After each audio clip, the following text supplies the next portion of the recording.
The psychological toll of last week's powerful back-to-back earthquakes is having some lasting effects. I'm Mark Liverman with how California residents are recovering, fearful that another even bigger quake will hit next.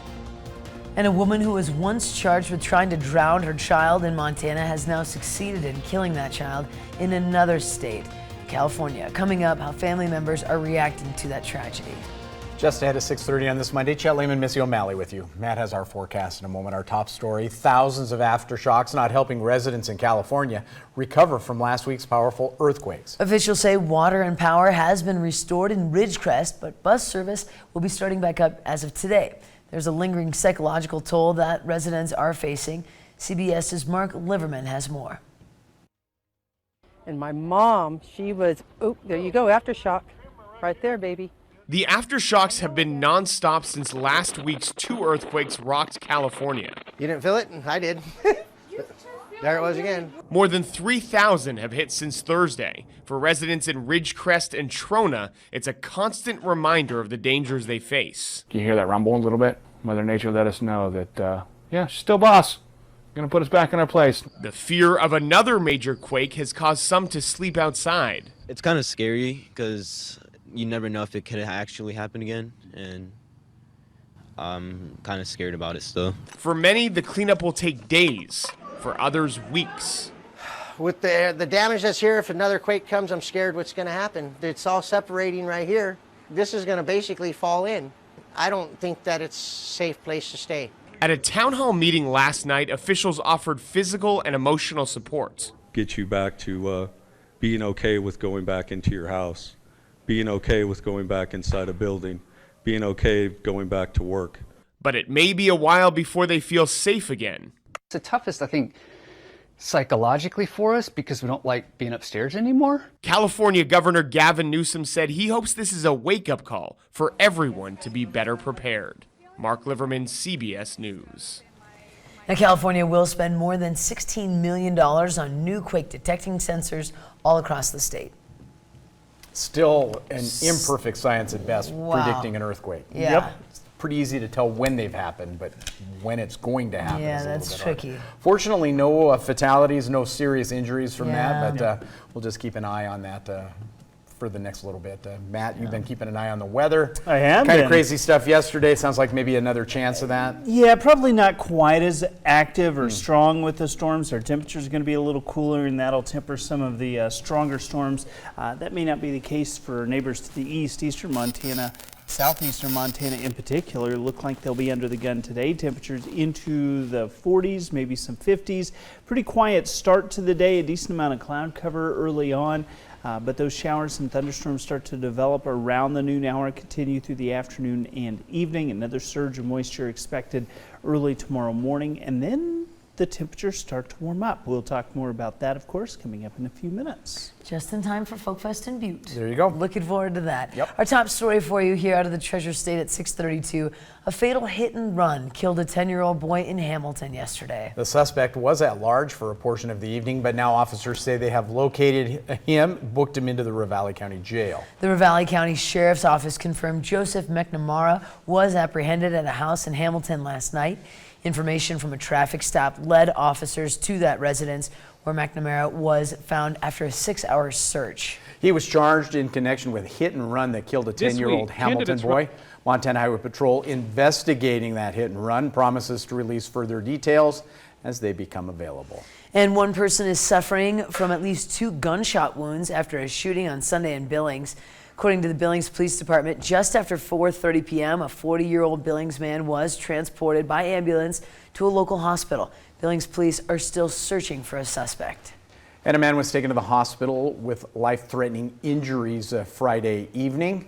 After shooting in Kalispell, police say officers were called to a home southwest side of that city where they found a 33-year-old man with a gunshot wound. Kalispell Chief of Police Doug Overman says the victim was taken to Kalispell Regional Medical Center with life-threatening injuries, where he remains in critical condition. Another man taken into custody pending further investigation. That incident does remain under investigation. Here's just a devastating story for you now. A 7-year-old boy has died almost 1 week after police say his mother tried to drown him in Tulare County in California. Yeah, the boy's family says he passed away Saturday evening. We say the mother, Sherry Telness, who faced charges of trying to drown the same boy in Montana a decade ago, also drowned the boy's 12-year-old brother in an irrigation ditch. His brother Jackson died immediately following that June 29th incident. Madaris Babbs spoke with the heartbroken family. It has been an overwhelming week for the family of the Telness boys coming from Arizona and Montana to visit their relative hanging on for his life.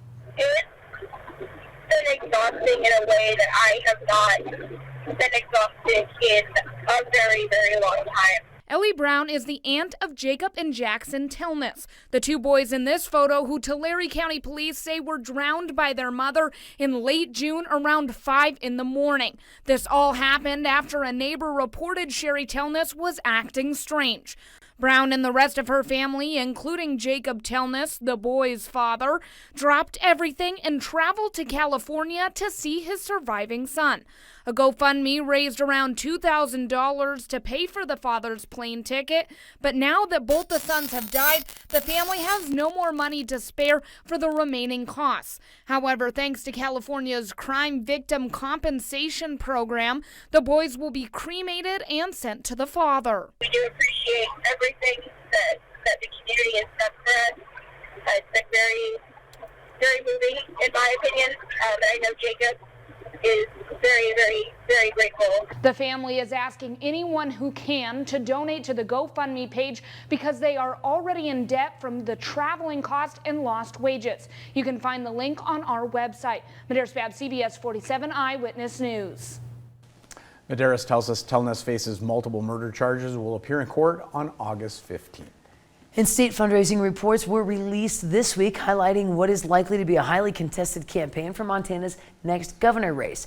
MTN's Jonathan Ambarian takes a closer look at those numbers.